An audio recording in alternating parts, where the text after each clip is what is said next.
Director of Spirit of Endeavor, Senior Berhad, a consultancy company that is focusing on advisory services for strategy, planning, and projects management. He was the communications director of the program Community Bebas Dengue, the dengue-free community in 2015 and 2016, responsible for facilitating community engagements as well as publicity for the program. Ladies and gentlemen, here to moderate a session entitled Strategies in Community, Industry and Government Involvement. Please put your hands together for Mr. Nanta Kumar Vaitilinga.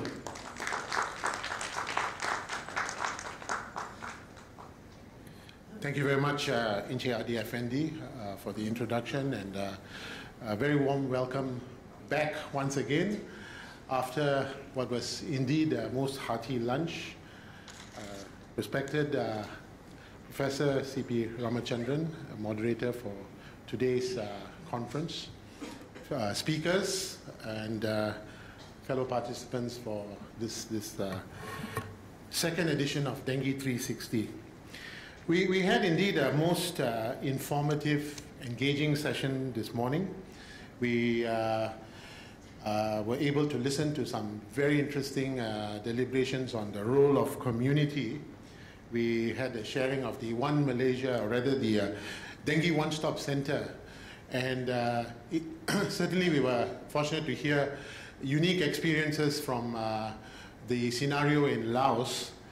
And interesting also to understand about the methodology of the human belief model on perception mapping, understanding human behavior in engaging community. And also, I think it was interesting to find out a lot more about some new innovations. Certainly, technology, new knowledge, new techniques, it's a dynamic process. New things keep coming as we learn more about this unique disease, the dengue problem, the epidemic. And this is certainly most useful for us. Now, how can we realize what we have learned moving forward? As the earlier speaker mentioned, there is no one single body, no single agency that is responsible for fighting dengue. It has to be a concerted effort. And we need to better understand a strategy how communities can come together in utilizing knowledge, innovation, tools, and perhaps better understanding of how human behavior works. Now, let me move on by introducing our first speaker for this third session today.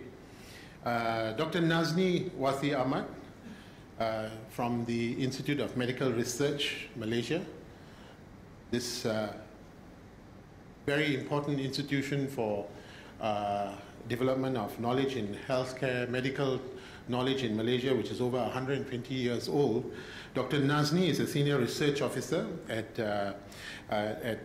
IMR, and she's had over 24 years of experience with the institution, and she's written and presented numerous papers and presented at a number of seminars and symposiums, including various recognitions. And she's going to be sharing with us some interesting knowledge, news about technology which is relatively new to this country. The Wolbachia story in Malaysia, it was first whispered some years ago. It's now become a more structured program. In fact, the Ministry of Health has announced only in February that the Wolbachia infected mosquitoes will be released for the first time, probably going on now, because the report said end of March. So we'll get to listen more. And certainly there has been some level of confusion. Many Malaysians, many members of the public perhaps are uncertain about what this Wolbachia effect is, how it's going to affect us in our communities. Is it genetically modified effect? although practitioners say it's not. So let's listen to the news, the knowledge shared by Dr. Nazni on the Walbakia program set for Malaysia. Thank you very much. Please welcome Dr. Nazni.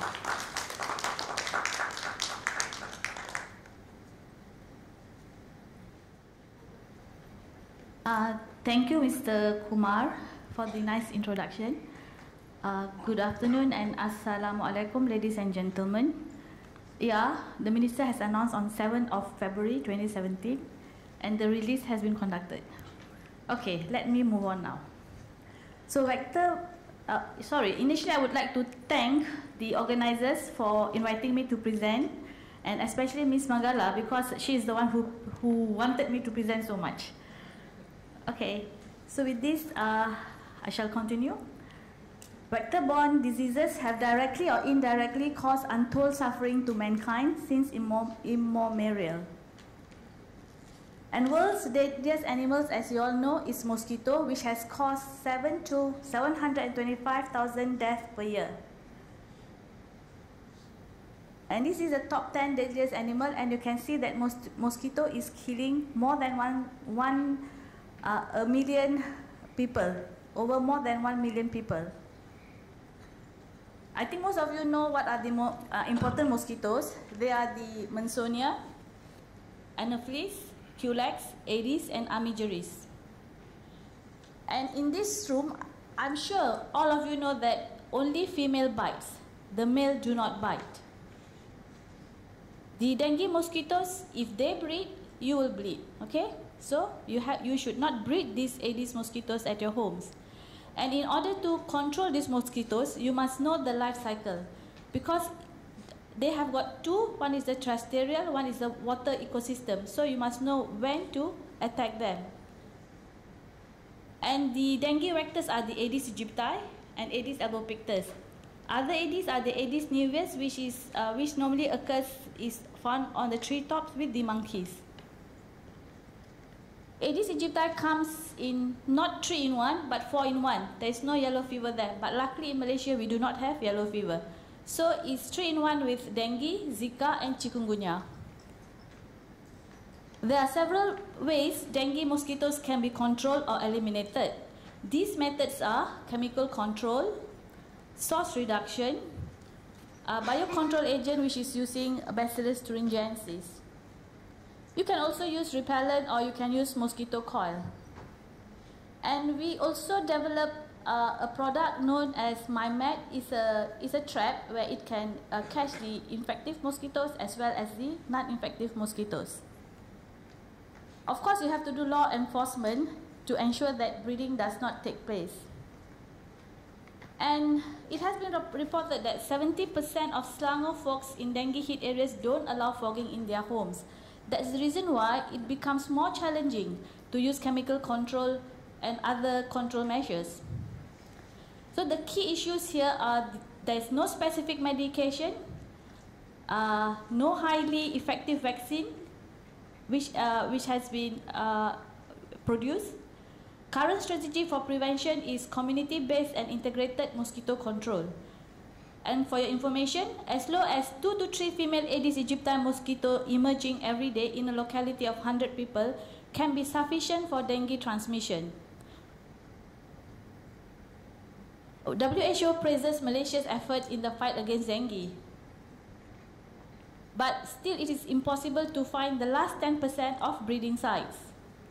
So therefore, we use the mosquito against the mosquito, just like spy against spy, or just like what Prof. CP mentioned, set a thief to catch a thief. Okay, it's whichever you prefer. And WHO has also mentioned in their webpage that these are the three innovative strategies that one should go. I mean, we can do the evaluation on these 3 strategies. One is the Wolbachia.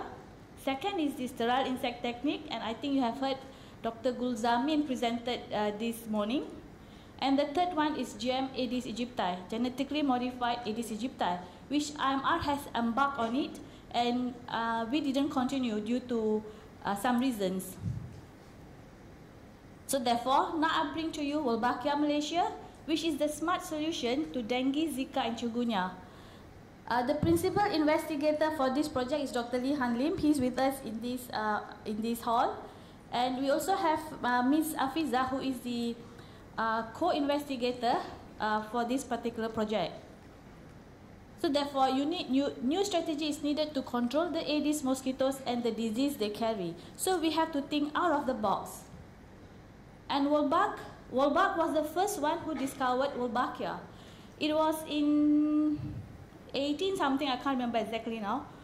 But in 2017 is the 81st century of the establishment of the genus Wolbachia and the description of Wolbachia pipientis by Marshall Hertig. Actually, Marshall Hertig was Wolbachia's student, and he named Wolbachia after his name, after Wolbach's name. Okay, there's 60 to 70% insects naturally infected with Wolbachia, also found in other invertebrates such as spiders and nematodes. What is Wolbachia? It can only live inside host cells, not in the environment. It cannot be transmitted between insects. Because it cannot survive outside cells, Wolbachia infections in a new host species are created by injecting the eggs using a technique known as microinjection. Wolbachia has no effect on natural hosts. Why I'm saying that? For instance, Aedes albopictus, you have Wolbachia, 2 types of Wolbachia. It still causes dengue as well as chikungunya. So this is the picture I'm sharing with you. I took from the net. Wolbachia under electron microscopy. This is Wolbachia. The red ones are the Wolbachia. The blue ones are the reproductive cells of insects. So Wolbachia cause 4 distinct reproductive phenotypes in a range of arthropod orders. Feminization results in genetic males that develop as females. This is especially observed in Hemiptera, Isopoda, and Lepidoptera orders. Pathogenesis induction, meaning that they do not need male, they can reproduce by themselves. The females is enough to reproduce. Eliminates males from reproduction. This is in Acari, Hymenoptera, and Tysonoptera orders. Male killing, luckily this doesn't happen in human, yeah. Eliminates infected males to the advantage of surviving infected female siblings in the Coleoptera, which happens in the Coleopterans, Dipteran, Lepidopteran, and Pseudoscorpions. Cytoplasmic incompatibility, this is what we are looking in, which prevents infected males from successfully mating with females that lack the same Wolbachia type. This is in Acari, Coleoptera, Diptera, Hemiptera. These are quite a big number of groups. And also there is one more addition, which is pathogen interference. This is what is known as blocking replication of pathogens. For example, the dengue virus, Zika or chikungunya. This is what we are looking, cytoplasmic incompatibility. So the chronology how Wolbachia started is, identification of Wolbachia pipientis was in 1924 in Boston by Hertig, as I mentioned to you earlier. In 1967, there was the first small release in Myanmar by Lavin. So he saw that if you use the cytoplasmic incompatibility technique, you can suppress the mosquito, but it was only a small scale trial. And in 2005, Professor Ziyong, he introduced the microinjection technique, because in 1967 they used the backcross technique. So in 2005, microinjection was introduced, and in 2009 it was reported. There was a report on the life-shortening dengue virus blocking Wolbachia strains in Aedes aegypti. I'll share with you afterwards this particular strain. And in 2011, this was the first Wolbachia infection of two wild Aedes aegypti population in Australia. So the first release in the world was in 2011 by the Australian group. So there are several strains of Wolbachia. W. mel, a strain from Drosophila melanogaster. W. pip, a strain from Culex pipiens. W. au, strains from Drosophila simulans. W. mel pop, which is the Drosophila brain, where the Drosophila brain are infected with this particular Wolbachia strains. These strains kill the the host themselves too. That's the reason why we can't use this particular strain, because it's killing the host. WALB strain from Aedes albopictus.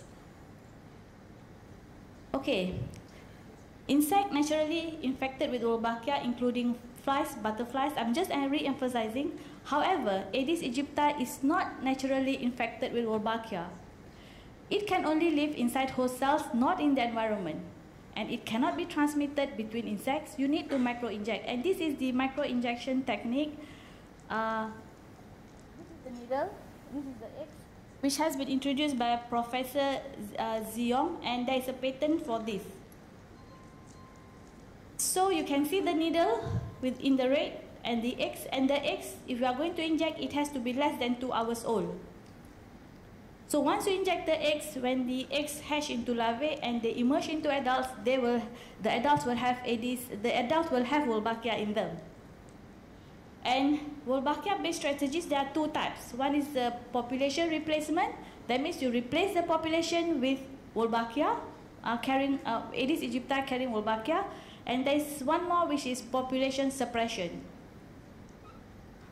So in replacement, in the replacement strategy, both male and female Wolbachia infected mosquitoes are released for a number of weeks.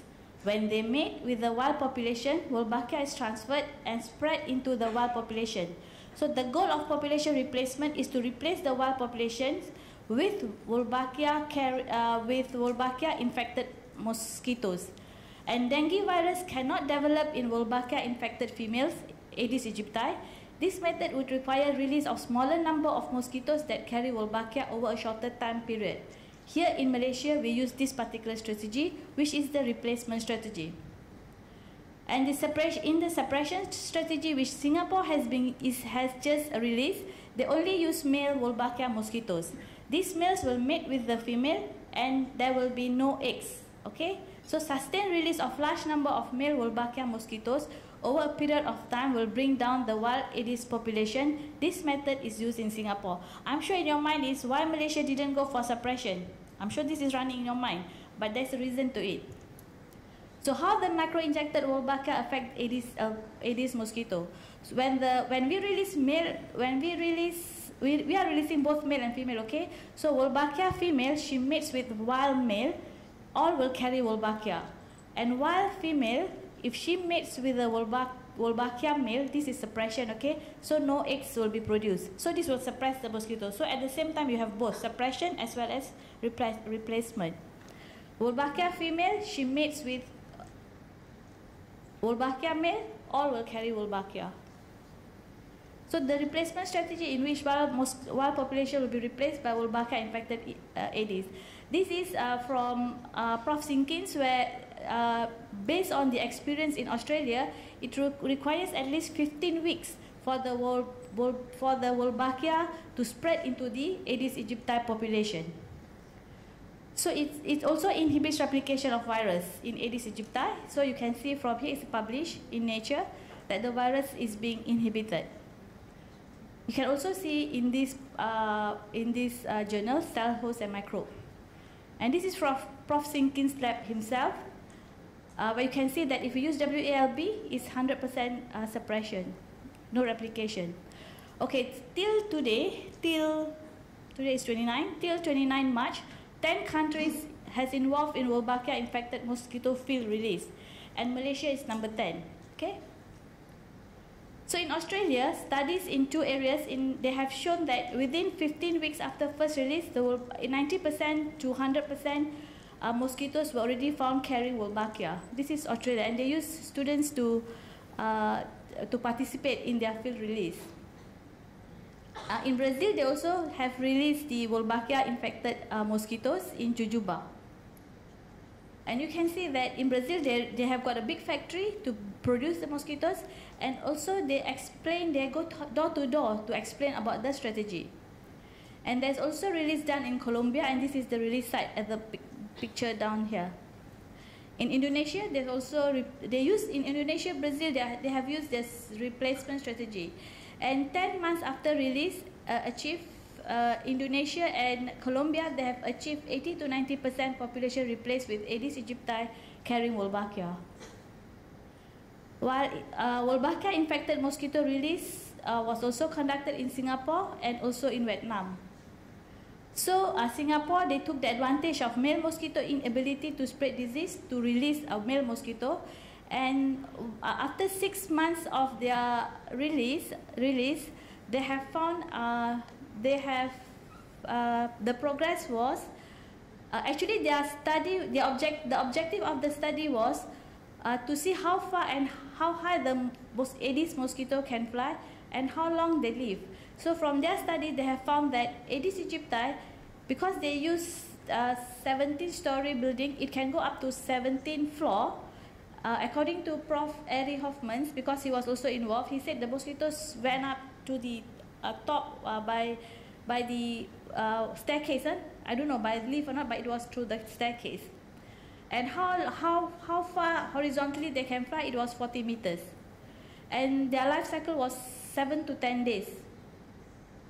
I mean, they found the mosquito living 7 to 10 days.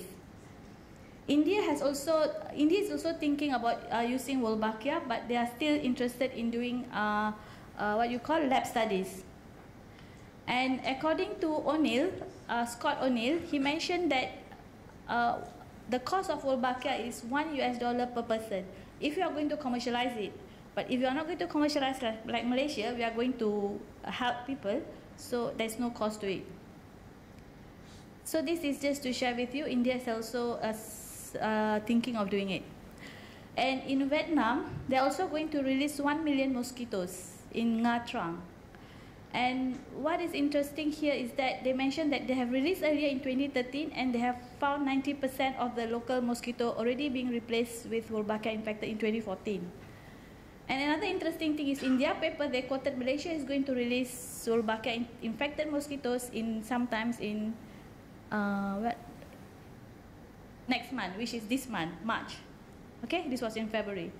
So, as I've mentioned to you, in Malaysia, releases of Wolbachia infected Aedes aegypti and Aedes albopictus will be undertaken to render the target populations that is unable to transmit dengue, Zika, or chikungunya virus. This initiative is the first unique approach in the world that utilizes Wolbachia in both vectors. Because if you see in other countries, they only targeted Aedes aegypti or Aedes albopictus. But in Malaysia, we are always Malaysia boleh, so we are targeting both Aedes aegypti as well as Aedes albopictus. So this is our logo, Malaysia Wolbachia project. Why you see the logo W, Wolbachia, and Malaysia inverted? It's a very nice combination here. Our collaborators, University of Glasgow, Prof. Stephen Sinkins and Professor Ari Hoffman from University of Melbourne. Together with, we are from Kementerian Kesihatan, 2 institutes are involved, and the project is fully funded by Wellcome Trust. There are 2 sites we are going to study in this particular collaboration with these 2 universities. One is in Section 7, Shah Alam, one is in Keramat AU2. What are the criteria for trial site selection? It has to be hotspots, presence of both Aedes aegypti and Aedes albopictus, high population of both species, area should be at least 0.6 kilometers squared, accessible by road all times, logistic locality close to IMR. If far from IMR, the mosquito will be dead before releasing to the site of release. Good public cooperation, this is very important. So public engagement is a prerequisite to ensure successful implementation of this project. So this is the plan of action with Professor Ari Hoffman. We started everything on 3rd August 2016. We have got several meetings conducted with GOMBA, especially with the Ministry of Health and the place where we're going to release the mosquitoes. Okay, this is with the Selangor Exco on their state action meeting chaired by Health Exco, but Datuk Daroya. Sorry, not Datuk, Yang Berhormat Dr. Daroya. Then we also briefed Datuk Lokman. We also briefed the Mufti, Datuk Dr. Zulkifli Muhammad. Why do we have to brief the Mufti? Because sometimes there will be an issue of halal haram. Are we doing the right things? Just like what happened for the GM mosquitoes. So we also briefed the Mufti. And then this was how our DG announced on the Wolbachia. And Medical Officer of Health Petaling District, Gombak District. This is our team, IPTK, IMR, and the consultants. Okay, these are some of the photos I share with you on the public engagement activities. Okay. The children also participated with us. They were happy. So therefore, this is our banner, bunting, poster and brochures. We also invite the people, where we're going to release, we invite the people from them to see the first-hand experience on how how we are going to use the Wolbachia. Because it's the people who are going to benefit it. So they came to our Wolbachia lab, community from the site, and our Dato Pengarah in maroon, she's explaining to both the community leaders. Okay, Dr. Tom. And Minister announced on 7th February, as what Dr. Kumar mentioned. Subsequently, there were few articles in the papers from that. Okay, and what Minister said, Wolbachia for entire country only if pilot dengue project succeeds. So in Metro Harian, so the digitalized mapping location of houses consented to the release in AU2. AU2 is in Kramat, okay? So first we start to digitalize. You can see that the green shaded areas, meaning that the community agreed to participate in our release. Okay? So we have got several discussions, and you can see how happy is our collaborators. They in fact go to the sites, and then you can see them looking for the breeding sites. And this is our laboratory, and here our release. So actually the community also participated in our release. Okay, you can see the community leader is there. This is the community leader together with us. So how to spread Wolbachia into wild Aedes population? So let's say you have released mosquitoes in a site. Okay, Aedes species population infected Wolbachia in a site. What you do is, let's say your housing estate A already has got Wolbachia, so you put OV traps there. Okay, then the OV traps from this site A can be moved to site B. This is how slowly it can be covered throughout. So you can use the beauty of this Wolbachia strategy is Wolbachia transfer is self-sustaining, cost-effective, and can be used to empower the community to protect the people from the triple threats of dengue, Zika, and chikungunya. So Wolbachia, the smart solution, effective, sustainable, and preserving the ecosystem. So therefore, I would like to acknowledge, and we are very grateful to all those efforts whose efforts have helped us in one way or others to ensure the success of this program. So this is the pictures we took recently after our release. With this, thank you. Once again, a big hand for Dr. Nazni for the interesting information shared of the Wolbachia project. And I think we know a lot more now than we did before. Now, working with the community is always an interesting challenge, particularly in a country like Malaysia, where we come from a very diverse background of people. Ethnically, from a religious perspective, from the demographic profiles, etc. How can we engage them cohesively?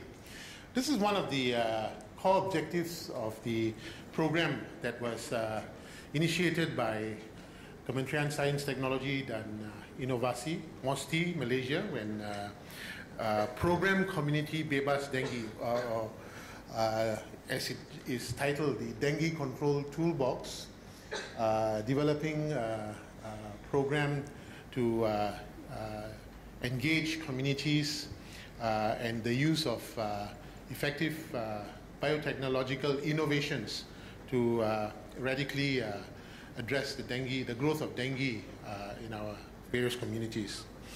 Our next speaker will be sharing with us the experience on a structured engagement that was designed to effectively get the community working cohesively to fight the dengue menace. Mr. Navin Bugalu, who originally comes from the beautiful holiday island of Mauritius, has been in Malaysia for the last couple of years, where he was operations head for the Program Community Bebas Dengue project team. The program was implemented by InnoBiologics Sdn Bhd, which is an agency under Ministry of Finance and working with Ministry of Science under its biotechnology initiatives. In partnership with Entozunex Sdn Bhd, the technology partner for the program, Program Community Bebas Dengue has presented useful platform for community engagement, and to share with us a little bit more about this process, I'm pleased to introduce you to Mr. Navin Bugalu. Thank you.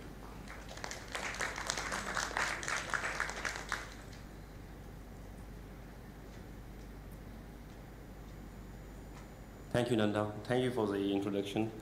Good afternoon, Professor Dr. C.P. Ramachandra. Good afternoon, dear speakers and respected guests. And thank you to Dengue360 to allow me this platform to share the experience. Basically, Dr. Nazruddin started his presentation by asking a question: is vaccine the way forward? So I ask a question again to the audience. Basically, we're talking about innovation today. So have we thought about the strategy to bring that innovation to people?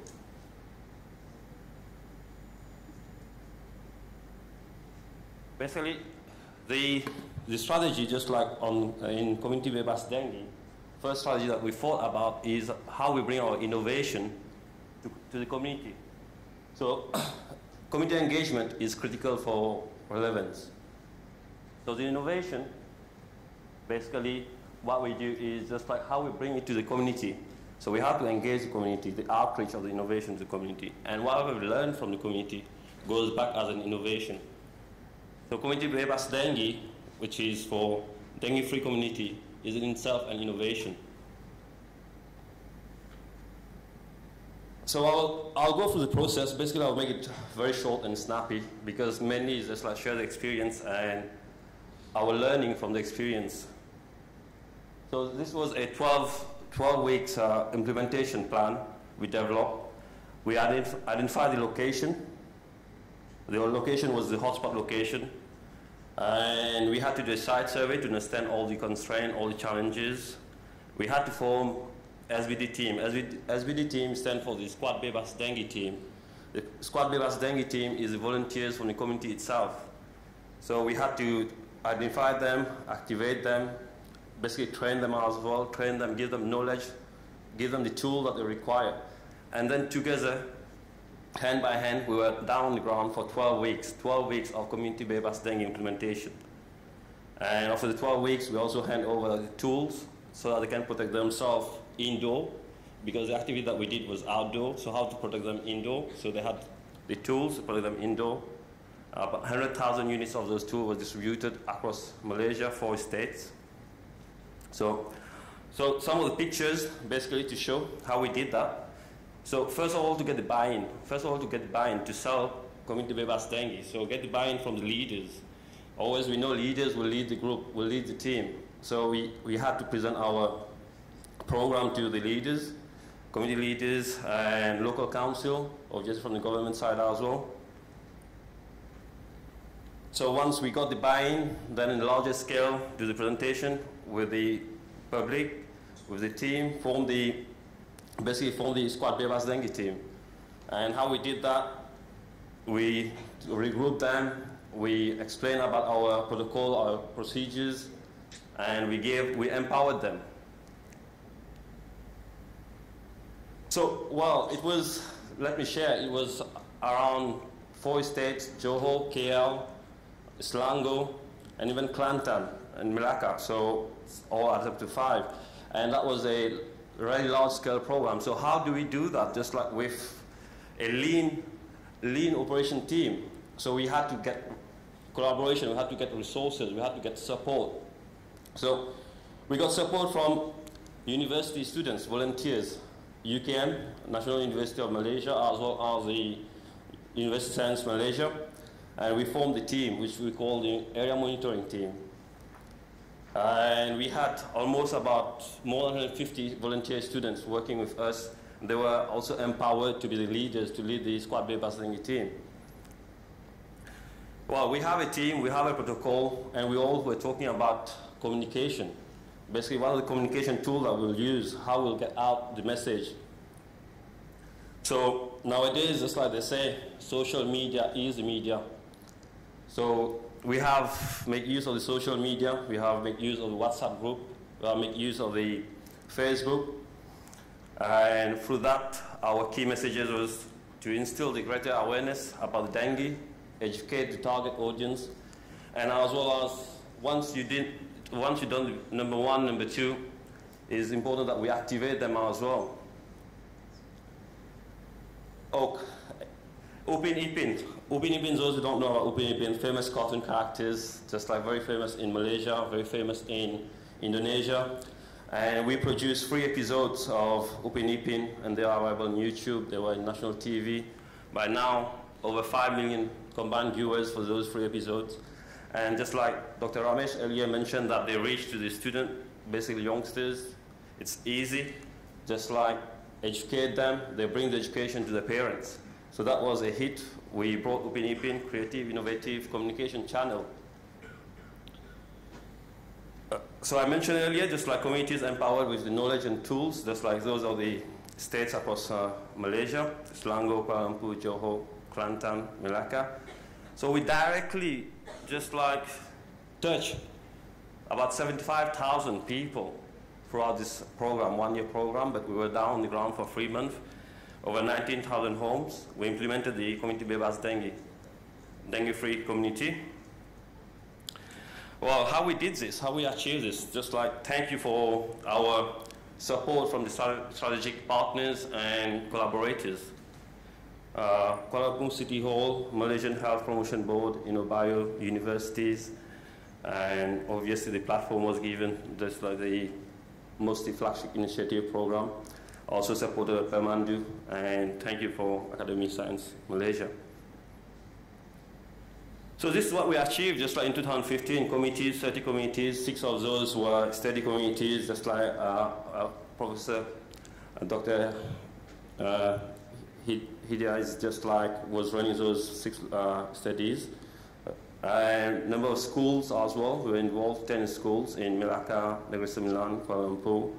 Number of squad members, we have 850 squad members across those 30 communities now, and university involvement too, students, 68 from UCAM, 78 from USM.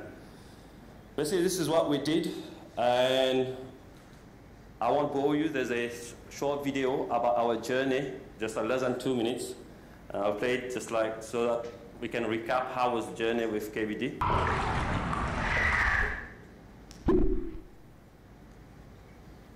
Innovation is more than just having outstanding finding in R&D or developing a remarkable product. We must see innovation in a much bigger picture. Innovation and creative thinking should be nurtured as a culture to the society.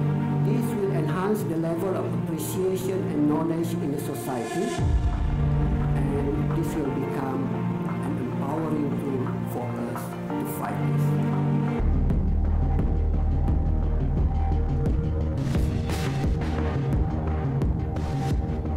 We are here to activate a program called Community Bebas Dengue, in short KBD. The idea of this program is to work hand in hand with the community very closely, understand the problem areas, and then go in and try to solve.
Thank you. Basically now I will share our learning basically with the community activation. What is our learning and what are the challenges? What we saw is just like earlier speakers I also mentioned is just like community participation. What we see here, just like there are areas like Tuan Melati, DTHO. DTHO is the Desa Tun Hussein On, Desa Pacific. We see there's like a very correlation between the commitment, the population, the commitment, and as well as the cleanliness index that we use in community bebas dengue. So where the commitment is good, the cleanliness index is average, we get a positive result. So we see a decrease in dengue cases. Whereas in certain places, commitment is poor, cleanliness is poor, the result is not so good. Just like you will see a rise in dengue cases. Same way, just like, well, for Desa Pacific, commitment is poor, cleanliness is good. But how long does it take for the cleanliness to be bad as well? It's just a matter of time. So that the graph basically where those two areas where just like the results were not so good is just like is due to the participation as well, just like is in the hand of the community. You will see the Desa Tun Hussein On, which is in KL, Lagun Padana, which is in Selangor. So you see just like the blue line is our first activation, KBD activation that we went in on the ground. And different, on a monthly basis, we were on the ground, the committee were on the ground, but still the dengue cases were not under control. Whereas, here you can see this is in JB, Tan Mawa, Tan Pulau Flora, and Tan Cendana. As you can see, each area, each community's commitment is good, cleanliness is good, results are good. But I would like to highlight, see this graph, I would like to highlight just like is a joint effort. Basically, these communities were already interfaced with Combi program. So basically, it was just like a refresher, just like talking about the same protocol, and as well as giving them some tools, giving them the tools just like can be used. So JB was really a good success as an example. So here we go, just like what are the factors of poor participation? Basically, that's how we address those. Just like level of awareness, Dr. Hida earlier mentioned, just like awareness and responsibility in her papers, knowledge, attitude, and practice. Basically, she has done the research, she has come up with the paper. Awareness is good, but okay, they have awareness, they have a knowledge, but how basically put it in practice? That's another challenge. In different communities, we have hostile communities, foreign workers communities, how we overcome all these challenges and make the positive change and sustainable, a positive sustainable change. So that's the strategy that we have to think about. And my next slide will be just like more about the change management, just like resistance. Dr. Intan was talking about resistance. Mosquito is building resistance against insecticide. Well, do we think about us? How resistant are we towards any change? How resistant are we? What are the friction towards change? Accepting change. So in corporate businesses, how do we tackle those resistance? Basically, we tackle those resistance is by enforce for positive outcomes. It's just like policies with policies in place. Whereas when we're dealing with community, we're dealing with different sectors. So how do we make that change? So basically, this is just like something to think about. This is a question, a strategy that we have to come up with. Embracing the change management, just like a governing body, bring all the parties together, private sectors, academia, community, bring them together in one platform. There's lots of research has gone on, lots of innovation are out there. Lots has been tried, very successful.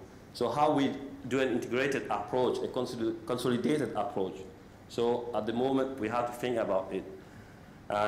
In sectorial collaboration, academic outward, so just like all the academia outward is just our thing about just like behavior change.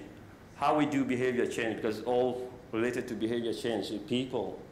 Behavior change is internal and external as well. We change ourselves first, then we change the community. CSR program, there's so many CSR program can be, just like the fund can be used. Earlier mentioned this, one of the programs just like for a system to be sustainable is funding. So CSR program can come into play just like to make long-term sustainable program shared learning and consolidated approach. So that's what I wanted to share today with the audience on the strategy forward. It's been something to think about. Thank you.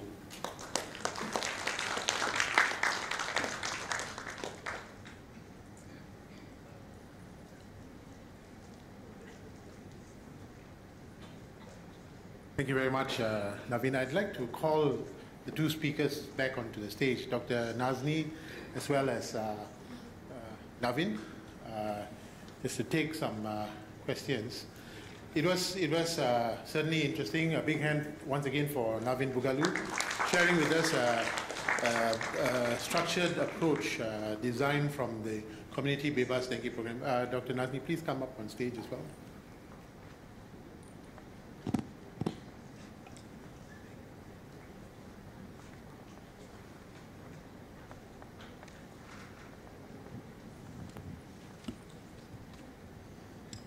Okay, we can take a few questions from the floor. You may also share your comments as you speak. Just introduce yourself, and anyone would like to get the ball rolling. Any questions?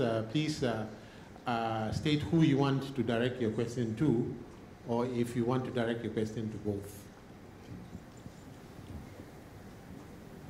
Yes, question there. Assalamualaikum and very good afternoon. So I'm Aisha Azir from UKM. So I've got questions for Dr. Nazni because I'm quite interested with Wolbachia project because one of my students did research in Wolbachia. So my question is, I'm interested to know the type of strain that Malaysia is going to use because so far that you said that you're going to release both Egyptide and Albopictus, but for example in Cairns and Yorkie Snob, their strategy is much more easier because they only have Egyptide. So they use WML pot and WML. So in our scenario, so what are the types of strains that you plan to release? That is my first question. My second question for Dr. Nazni is, I've got a question from my student because in terms of vector control perspective, so how are you going to convince the community not to kill the mosquitoes? Because if you kill the Wolbachia mosquitoes, the population will not be able to replace. So in terms of vector control perspective, how are you going to handle that? Because if there is a dengue case, there should be fogging, something like that. Kan? So how are you going to manage that scenario? Thank you. Thank you, Dr. Aisha, for your questions. It's interesting. So the first question I would like to answer is that you asked about the strains. And the strains we are using for Aedes aegypti is WALBB. And the strain for Aedes albopictus, we are still thinking of what to do because it's still in the progress. But what we are, maybe we are going to use WML for Aedes albopictus. And your second question was, if we are going for replacement strategy, how is it the community we are going to ask them not to kill the mosquitoes? The community, they can use the normal vector control they can use RITSEC, they can use whatever they want. And if it is a if there is a dengue case, the ministry can also fog. Because it's okay, because our mosquitoes, they are what you call barker, we have already back crossed them with the normal mosquitoes from the field. So they are strong enough to be surviving. And as I have mentioned to you, that in a day there is from our previous studies, we have noticed that if you do fogging, within 24 hours, the next 48 hours, the mosquito has built up to the normal population. So no matter what you do, the mosquito is going to build up. So therefore, our mosquitoes are strong to survive in the field. Thank you very much, Dr. Nazni. I have an additional question.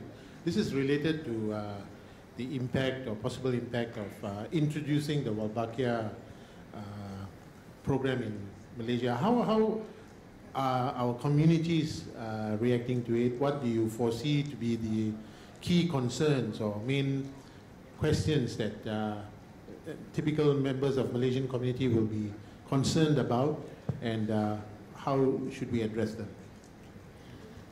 Actually, if you ask me about what are the questions they would like to know, is the first thing they will ask is, what happens if this Wolbachia infected mosquito bites human? Okay, but then we explain to them, Wolbachia is found in insects, 60% of the insects, and you are in fact eating some of the fruits which already has Wolbachia. I mean, they already invaded by these insects. And moreover, Aedes albopictus itself has got Wolbachia, and nothing is happening to the community. And by the way, the community where we have participated, we have done a total of 28 public engagements with the community, where we have met the stakeholders as well as the community. And the community was waiting, when are we going to release? They want the release. Okay, so there is, I mean, the perception for the community is okay, because we have been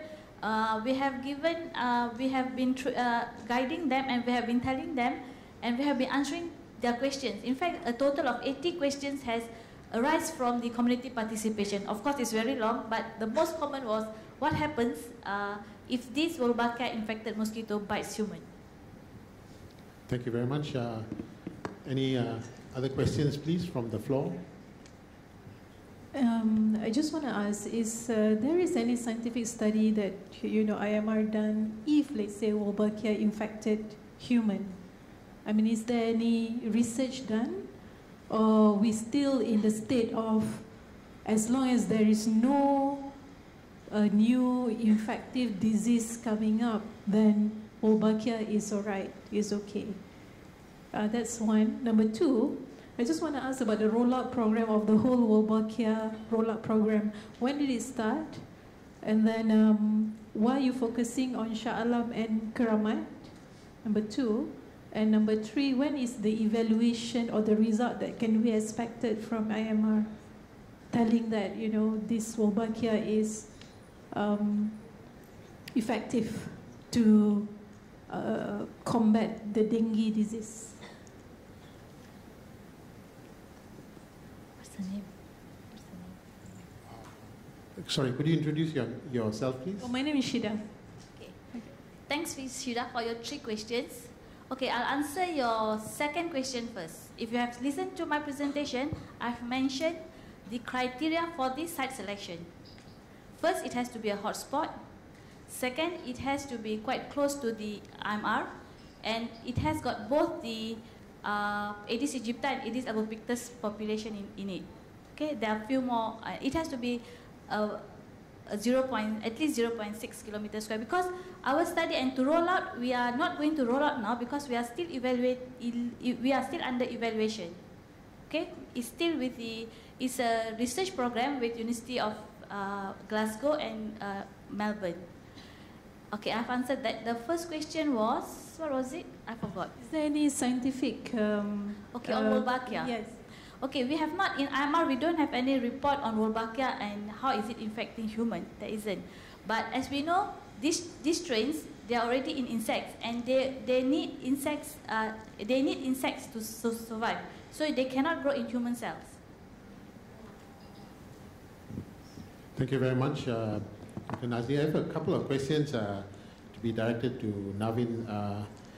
I think even this morning, a couple of the speakers shared the observation or even experience of how effective community engagement becomes effective when you have a proportionately large number of foreign workers in the community, and that's quite reflective of many of our, especially the PPR or the public housing flats in Malaysia. How do we address that kind of challenge?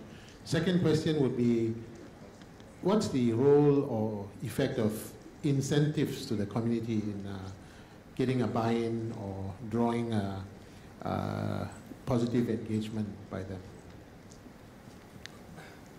Well, thank you, Nanda. Both questions are related to basically how to improve participation of the community. Just from different communities, and the challenge, basically, in thinking about it in KBD, how we expand KBD from what we learned so far. And we believe that we need to bring more experts for, if we do a KBT2, we need to have experts like psychologists, we need to have experts like behavior experts. So that's why earlier I mentioned, just like academia, just like universities, brings those experts together to understand the behavior of those communities, at just like PPRs, low-cost buildings where people live, just like foreigners live. So what will make the change? What will make them active? So we need to explore that.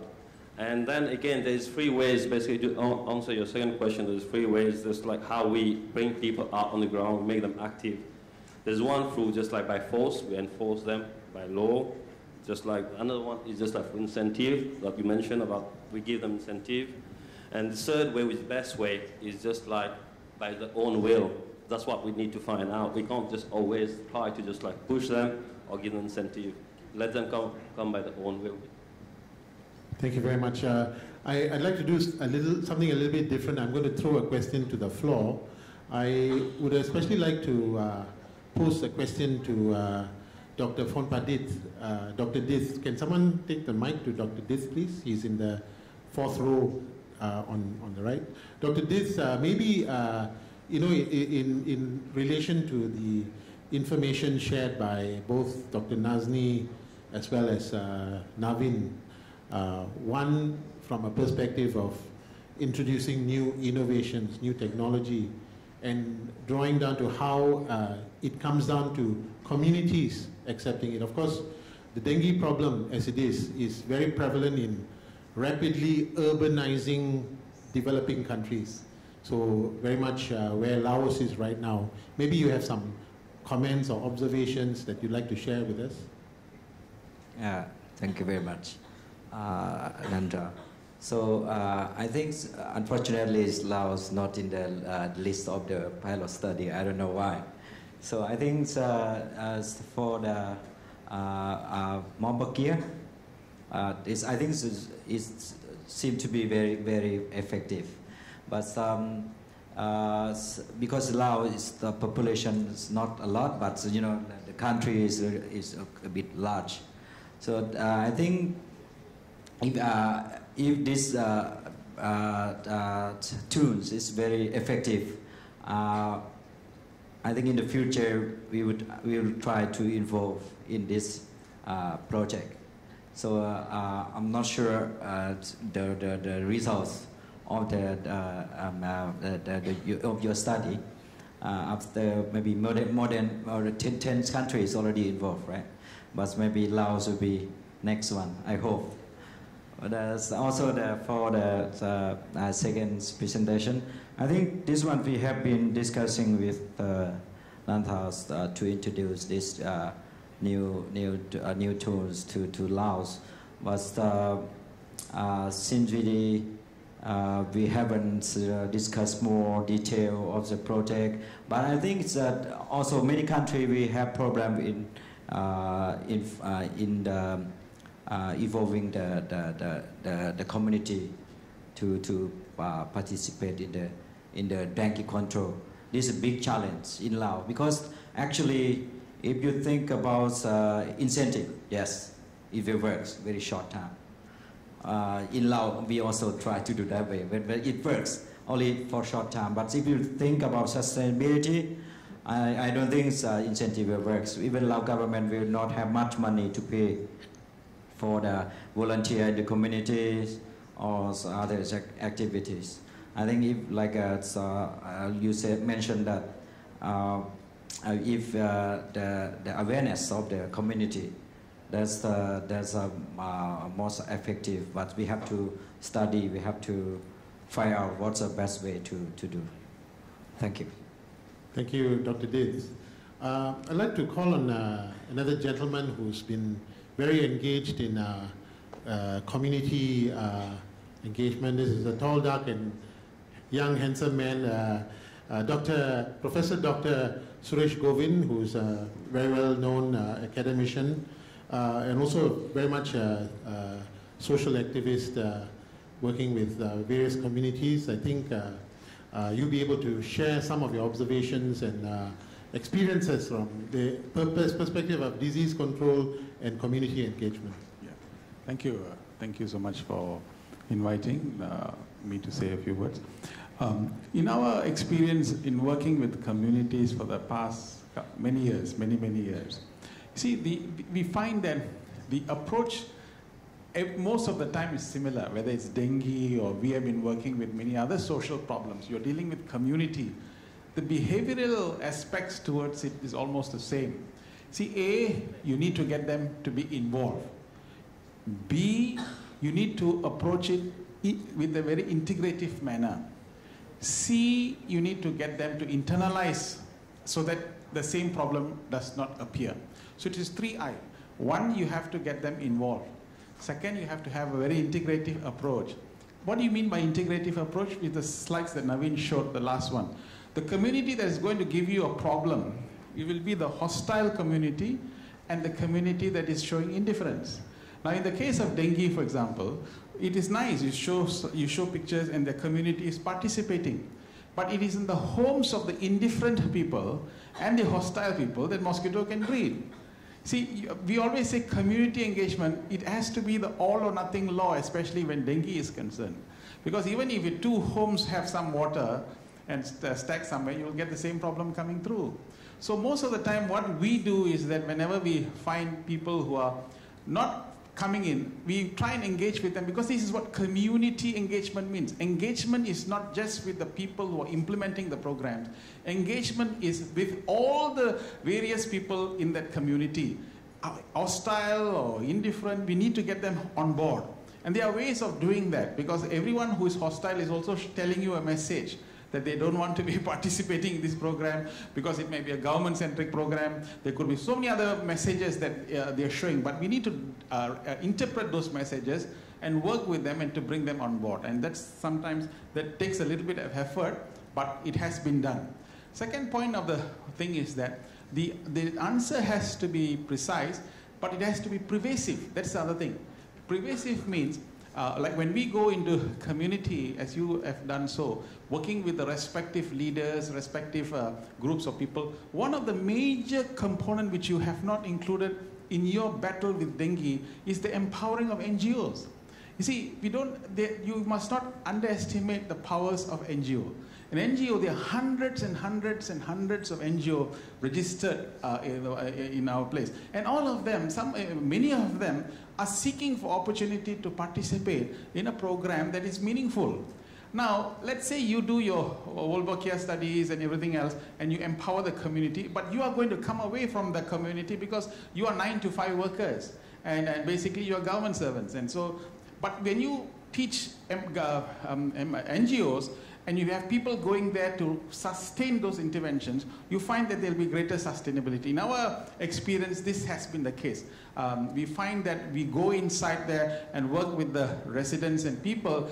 After 6 o'clock, 7 o'clock, when most of them return back from home, you have a wider participation, greater enthusiasm, and larger commitment. And this is how we have been reasonably successful, especially in programs like community adoption programs, bringing down drugs and other social ills that is happening in the society and the community. And I think it's an approach that one or two of the ministries are using this approach in community engagement. So the 3I, involvement, you've got to get integration, but more importantly, after you come out, they have to be internalized what the whole thing is about, so that the same habits are not repeated. Like in Mauritius, until 2009, you didn't have dengue there. In 2009, 2008, you never had dengue, until 2008, I think. But it's only recently now that has come back, and that's simply because of some travelers that came into that place. In Queensland, for example, they did this Wolbachia study, and again, they showed some amazing framework of community engagement, which talks about leadership. That means the key thing in every community is how strong is your leadership in that community and how pervasive is his influence. So if you work with those people, like when we do work, we work with the gangsters. When we go inside, we actually, because they are very influential. You must not underestimate the power of gangsters in some areas. So when we work with those groups of people, they can reach out far, far more into the community. So this is how we do work, and we must be able to cut across all sectors, all philosophies or all concepts, and work with them with the view of getting some results.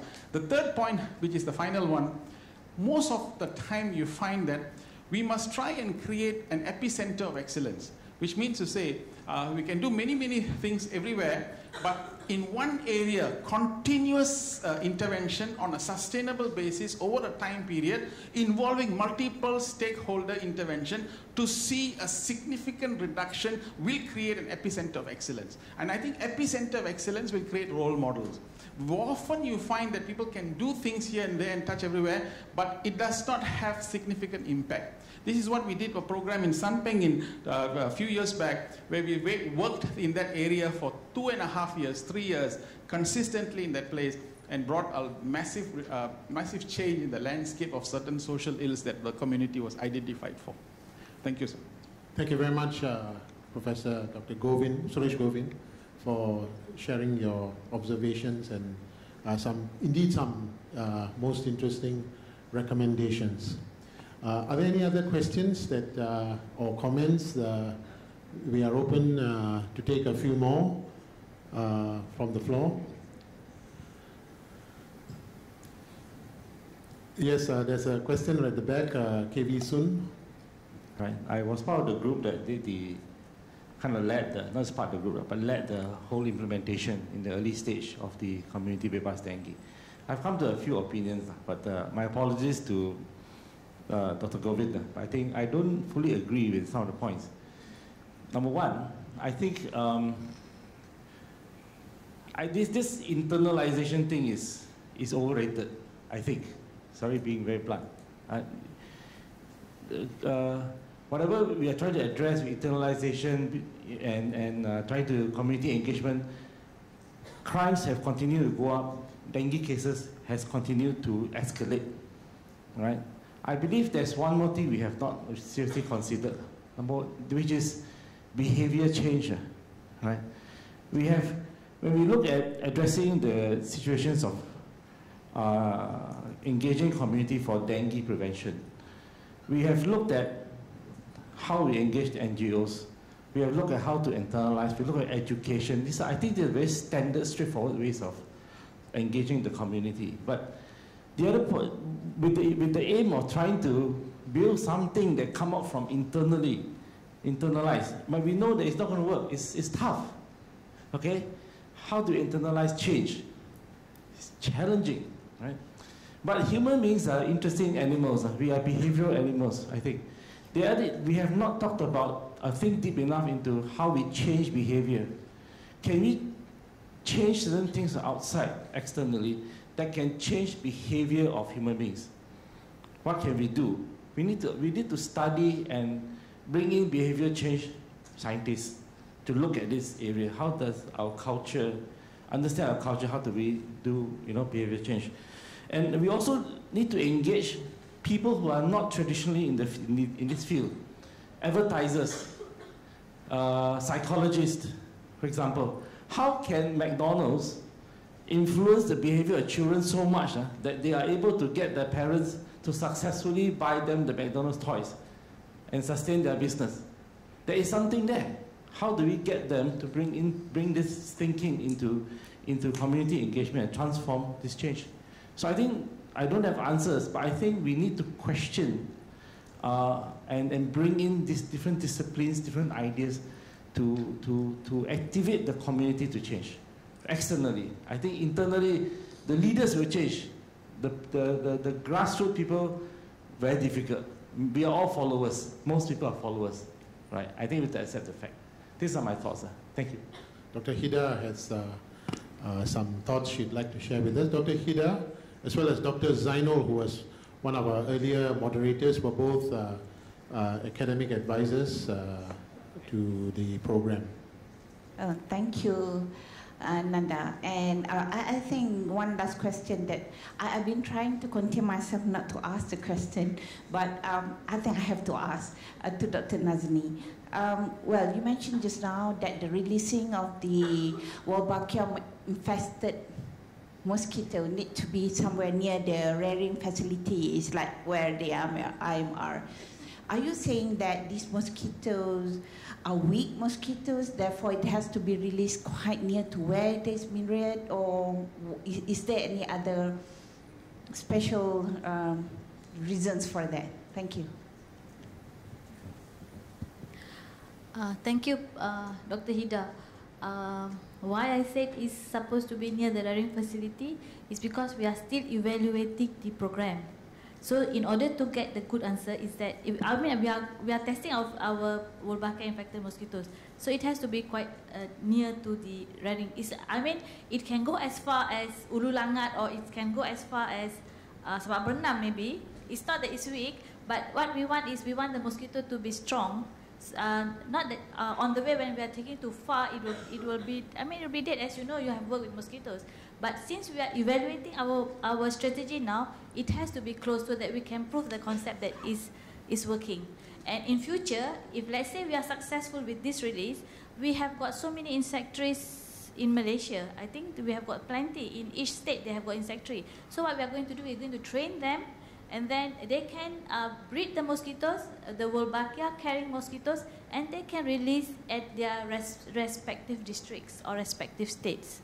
The mosquitoes are strong. There's nothing wrong with the mosquitoes. There's lots of studies done where Wolbachia infected mosquitoes are as strong as the wild, because what we are using is baka daripada tempatan. So it's equal in terms of mating, in terms of blood seeking, is same. There is no difference. So the initial breeding actually comes from the egg-infected Wolbachia, or the micro-injection comes during their adult stage? It's during the egg stage. The egg stage. And to micro-inject, you need to have eggs which is less than 2 hours old, because it's still soft. Thank you. Thank you very much. With that, we shall close this session. Thank you very much for all your questions, your observations and comments have been extremely useful in adding to the body of knowledge we have moving forward with working towards an effective community engagement towards eradicating the dengue problem. And my sincere thanks to our two speakers, Dr. Nazni from IMR, as well as Mr. Navin from the KBD project team. Thank you very much. Thank you very much. And for their time being with us and for sharing your knowledge, I would like to invite,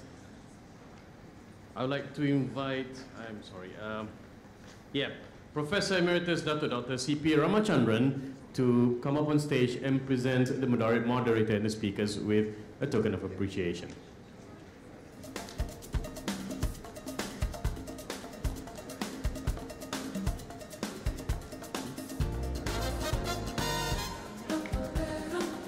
Please put your hands together, ladies and gentlemen, for Dr. Nazni Wasi Ahmad.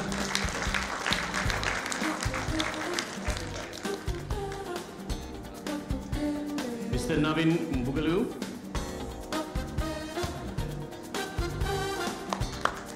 And of course, Mr. Nanta Kumar.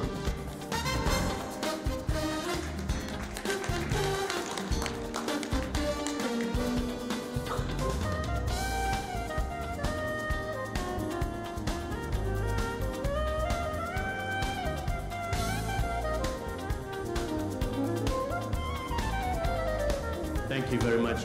Next, I would like to invite Professor Emeritus Dr. C.P. Ramachandran to remain on stage and to deliver his closing remarks. Thank you. Thank you very much, Pengurasi. Ladies and gentlemen, I think we all will agree that we have had a very interesting, challenging, and useful day discussing the various issues that come up for control of any vector-borne diseases, but in this case, particularly in dengue. I don't want to take too much of your time because I think we have already had lengthy comments and discussion, but I think what I'll try and do is very quickly summarize, if you will bear with me, some of the major contributors' remarks. starting with Dr. Mahesh Appanan. He started how to get the community and community dengue engagement. He talked about his one-stop center, and he said that dengue is such a complex disease, something like US $175 million Malaysian government spent in trying to control it. And there is definitely a change due to climate change, which of course we didn't discuss it at length, but there is definitely dengue has spread all over the world. One of the reasons is probably because of climate change is happening.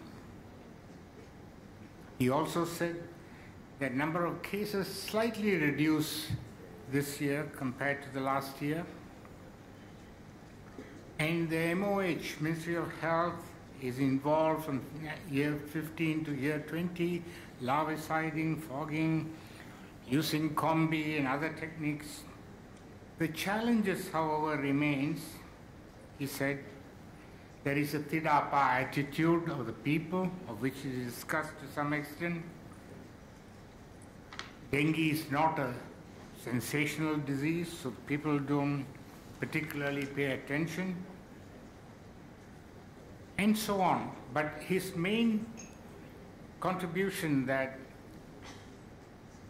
statement, I would say, not contribution, that communities do not cooperate as one would expect. Breeding sites are found in households.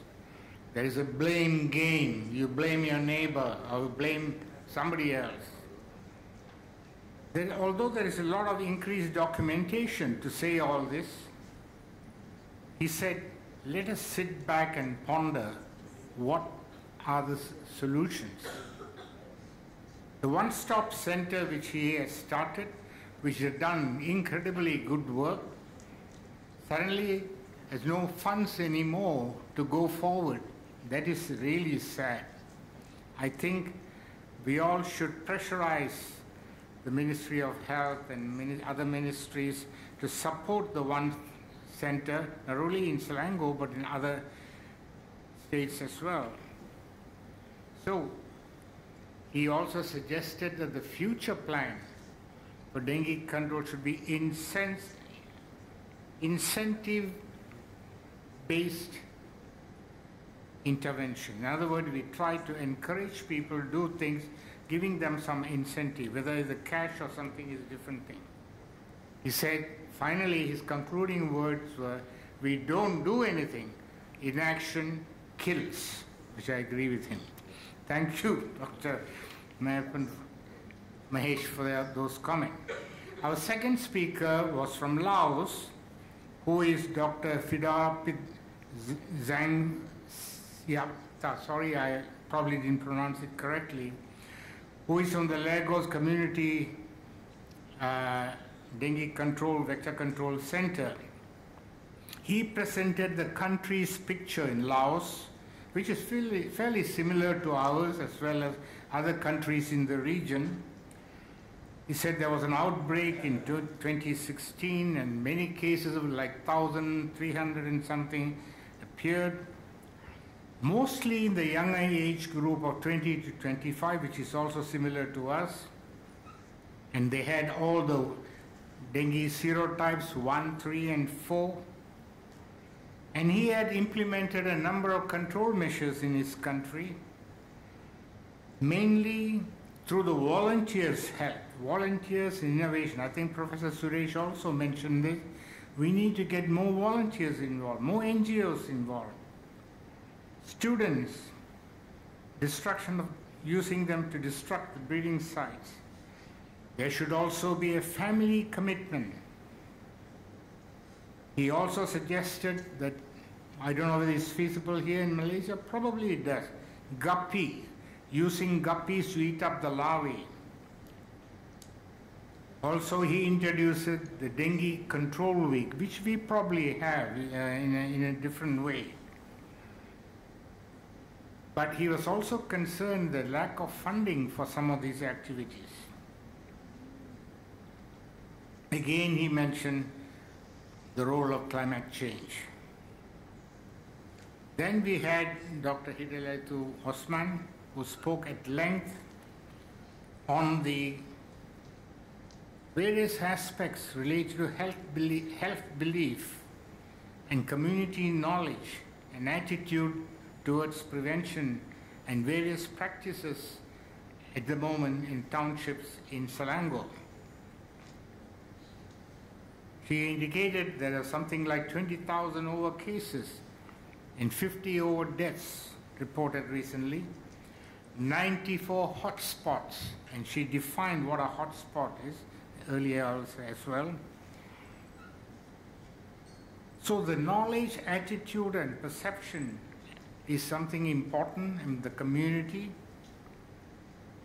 and the mapping of such beliefs using a model, and arising from that will be recommended action to the community. She did this work in section 3 and section 8 in Bandar Baru, and the knowledge which she obtained from the questionnaires which she gave to something like 94, 95 respondents, she says knowledge was insufficient among the participants. There was some cases positive attitude, but generally no. Again, the Tidapa attitude. And she said one of the main source of information for the community, I'm talking about what you said, is radio and television. And she feels that we need to increase the role of radio and television in a higher level, not just once a week showing something and then running away. If it's a daily bombardment to the community, they'll wake up. Because the lack of knowledge of the life cycle of the mosquitoes and so on, but more importantly, the attitude of the people has to change. We had some discussions on those things. The session 2, where we talked about innovation in dengue prevention and control, Dr. Intan Hasalina Isha talked about possibilities or already existing resistance in Aedes aegypti due to probably misuse of our insecticides. And she said we need to find better ways of controlling mosquitoes. She spelled out behavioral resistance, metabolic resistance, penetration resistance, and so on. But in the end of the day, we can, if we are careful, prevent resistance from happening in many of the Aedes mosquitoes in many parts of this country. She said not all mosquitoes in all parts of the country are resistant. She mentioned Selangor and Kelantan and a few other places.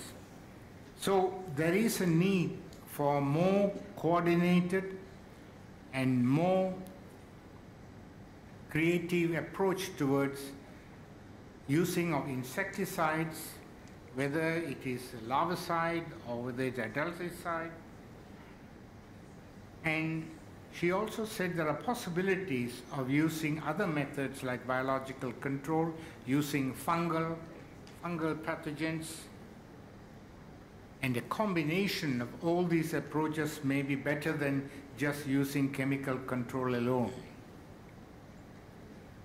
Then we had Dr. Nazaruddin bin Safian, who talked to us at length about the current dengue vaccine that is available and how best we can utilize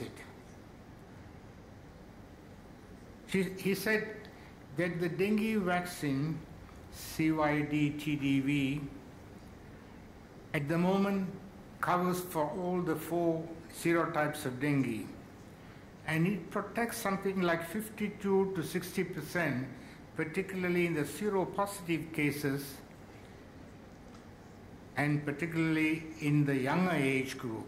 So that is something useful. But let's hope that we will, in the next 5 years, maybe 10 years, come up with a vaccine, a viral vaccine, which will be much more protective than what we have today. Although I'm not suggesting that we should give up on what we have, but I think we have to be very careful. And he also spoke about the negative response, negative impact of sometimes using vaccine. And therefore, more investment should be carried out, R&Ds, in vaccine development, especially to use it in high transmission areas where the seropositives are present. In the Malaysian situation, he said that between the age of 9 and 15, 20, something like 10 to 35% of the population are seropositive, creating an impact of 1.5 to 2. In other words, it's worthwhile considering immunizing the younger age group with the current vaccine. Then we had the presentation of Dr. Gul Zameen Khan from Pakistan, who talked at length about the various methodologies he is using in various parts of Pakistan to control the vector mosquitoes. It's an integrated control approach he has introduced with other vector-borne diseases. But main thing he wants to achieve is long-term sustainable strategies. We must look for more effective methodologies, using whether larvicide or adulticide. He even mentioned that he has been carrying out some tests with crude plant extracts, and some of them are very effective. Hopefully, these will be developed further so that in addition to chemical use, plant extracts or crude plant extracts can be used. Again, he mentioned about the possibility of using symbiotic bacteria, the sterile method approach, the Wolbachia approach, all had to be coordinated. So hopefully we can learn from both Pakistan as well as from Laos the methodologies they have been using, and perhaps we ourselves should learn something from those countries.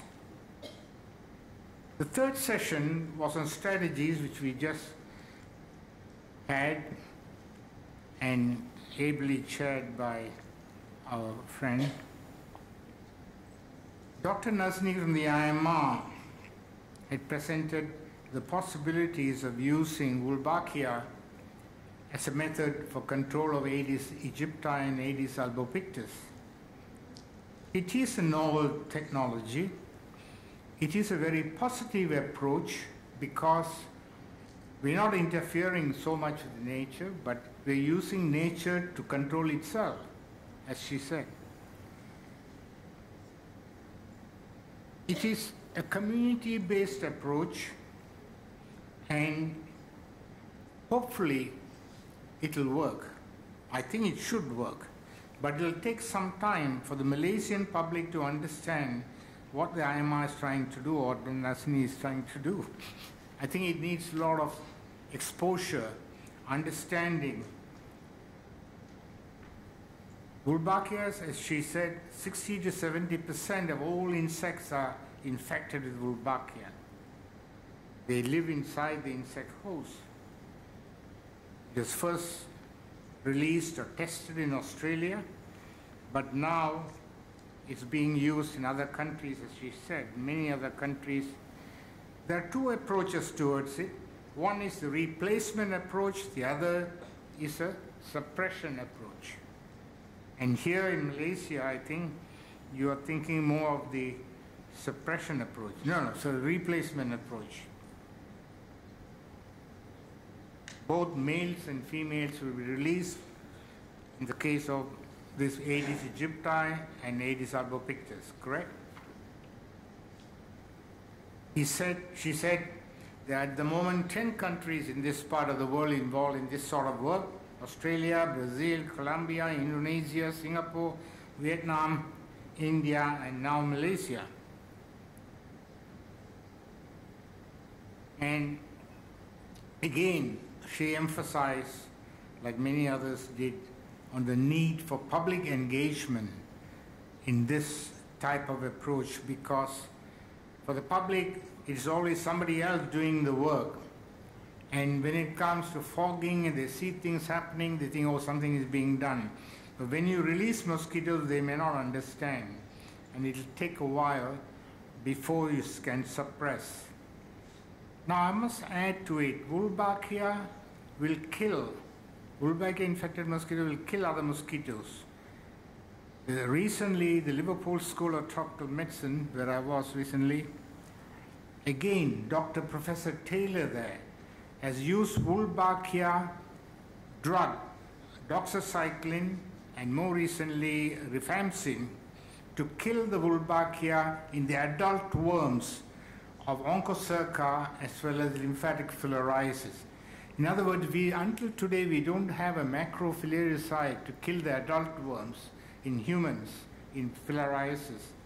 So he has used Wolbachia, because if you kill the Wolbachia in the adult worm dies. So it becomes like a drug, indirect way of killing the parasite. So that's another one.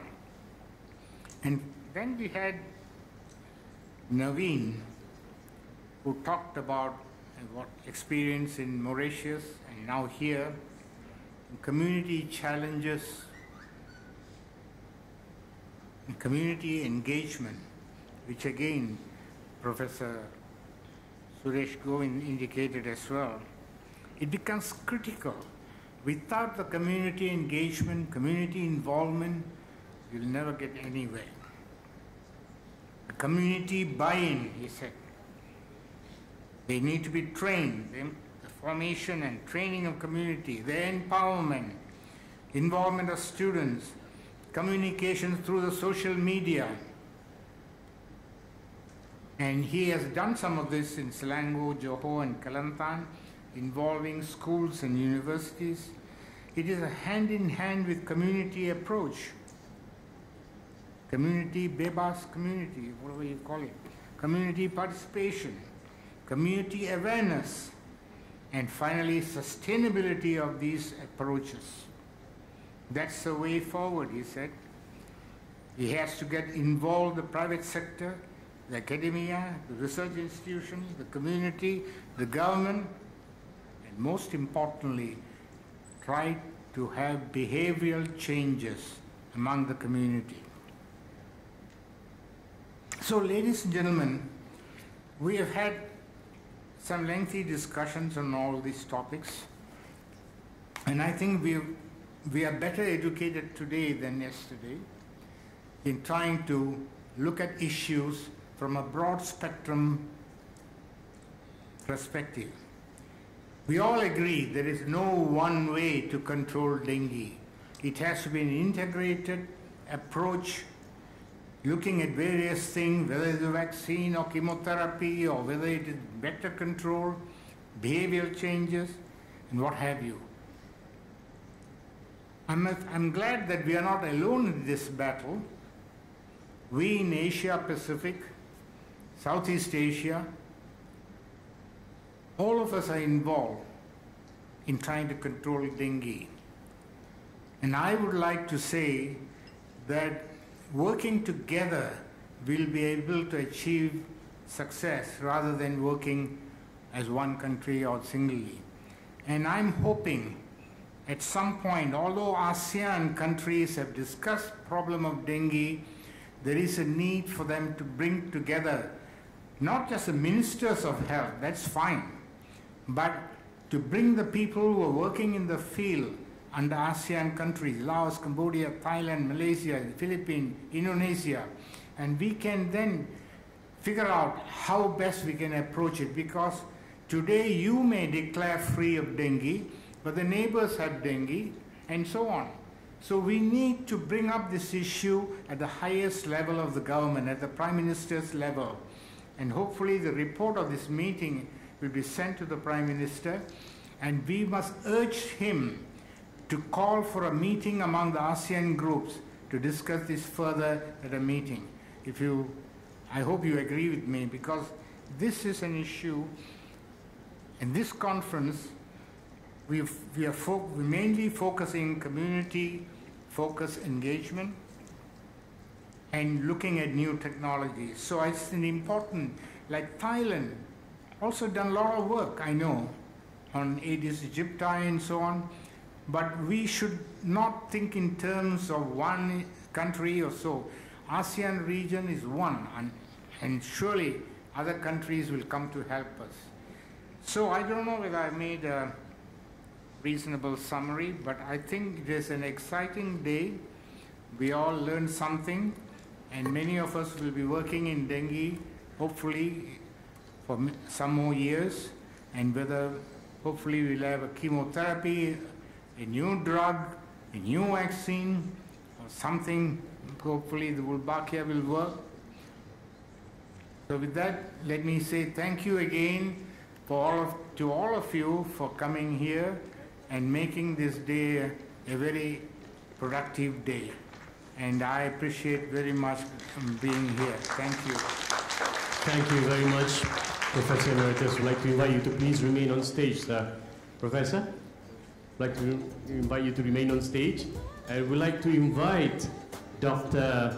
Hailey Chong, the VP of R&D for InnoBiologics, to present a token of appreciation to Professor Emeritus Dr. C.P. Ramachandran.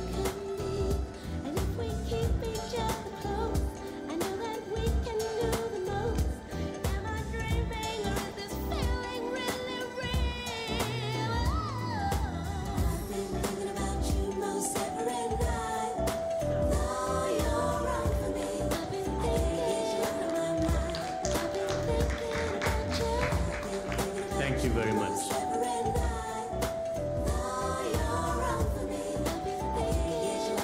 May I also invite all of the moderators and speakers for today to come up on stage for one photography session.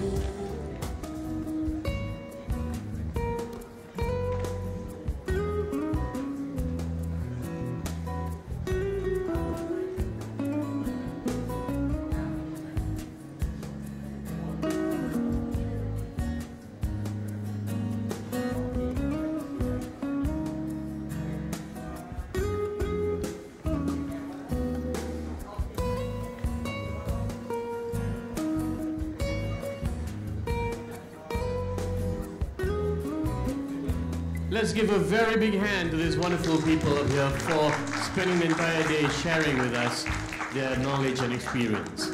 And so we have come to the end of Dengue360 second edition conference.